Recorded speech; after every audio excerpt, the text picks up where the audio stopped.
ကဘာဦးကျန်အခန်းကြီး23ဆာရာသည်အသက်128နှစ်ရှိ၏ထိုများလောက်အသက်ကြီးသော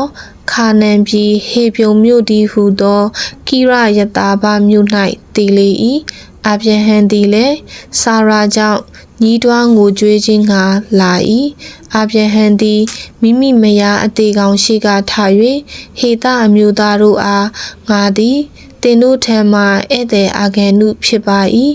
ငါ၏မယားအသေးကောင်ကိုမျက်ွယ်မြုပ်မည်အကြောင်းတင်တို့တွင်တင်းချိုင်းကိုငါအားအခွင့်ပေးပါလောဟုဆို၏ဟေသအမျိုးသားတို့ကအကျွန်ုပ်သခင်နားထောင်ပါကိုတော်သည်အကျွန်ုပ်တို့တွင်ဖျားသခင်နှင့်ဆိုင်သောမင်းဖြစ်ပါ၏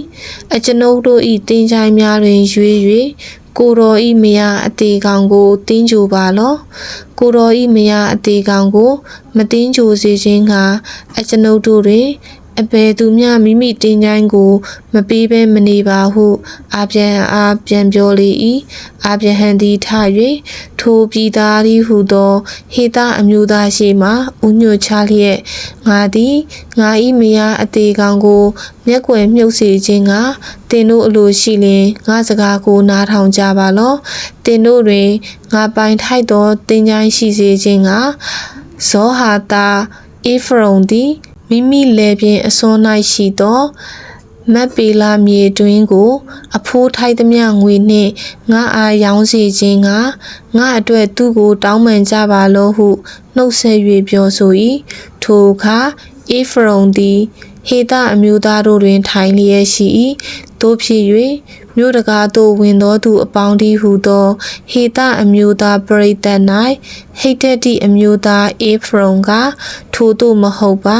အကျွန်ုပ်သခင်အကျွန်ုပ်စကားကိုနားထောင်မှထိုလေပြင်းကို၎င်းလေပြင်း၌ရှိသောမြေတွင်ကို၎င်းကိုတော်အားအကျွန်ုပ်ပေးပါ၏အကျွန်ုပ်အမျိုးသားရှိ၌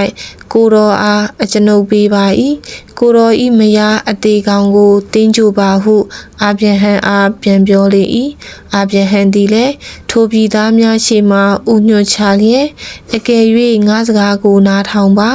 ထိုလေပြင်းအဖိုးငွေကိုငါပေးမည်ငွေကိုယူပါတို့ဖြစ်လျင်ထိုရက်၌ငါ၏မယားအသေးကောင်ကိုငါတင်းကြိုပါမည်ဟုပြည်သားပရိသတ်တို့ရှိမှ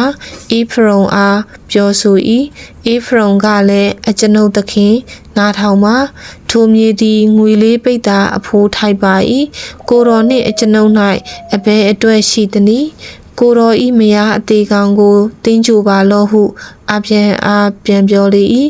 အာဗြဟံသည်လည်းအေဖရုန်စကားကိုနားထောင်သည်ဖြစ်၍ကုန်သည်သုံးသက်သောငွေမျိုးဟေသအမျိုးသားပရိသတ်ရှိအေဖရုန်အဖိုးဖြတ်သည့်အတိုင်းငွေလေးပိတ်တာကိုချိန်၍သူ့အားပေးလေ၏ထို့သောမန်ရီမျိုးရှိမှမက်ပေလာအရက်၌ရှိသောအေဖရုန်၏လေပြင်းကို၎င်းလေပြင်း၌ရှိသောမြေတွင်နှင့်တစ်ပင်များပတ်ဝန်းကျင်တစ်ပင်များကို၎င်းဟေသအမျိုးသားပရိသတ်၌မြို့တကားသို့ဝင်သောသူပေါင်းတို့ရှိမှအာဗြဟံဥစ္စာအဖို့လုံခြုံစွာအပ်ပေးလေ၏ထို့နောက်မှအာဗြဟံသည်မန်ရီမြို့ရှိမှမက်ပေလလေပြင်းမြေတွင်၌မယားစာယာကိုတင်းညိုရလေ၏ထိုအရက်ကခါနန်ပြည်ဟေပြုံအရက်ဖြစ်သည်ထိုလေပြင်းနှင့်မြေတွင်ကိုအာဗြဟံပိုင်ထိုက်သောတင်းချိုင်းဖြစ်စေခြင်းကဟေသအမျိုးသားတို့သည်လုံခြုံစွာအပ်ပေးကြ၏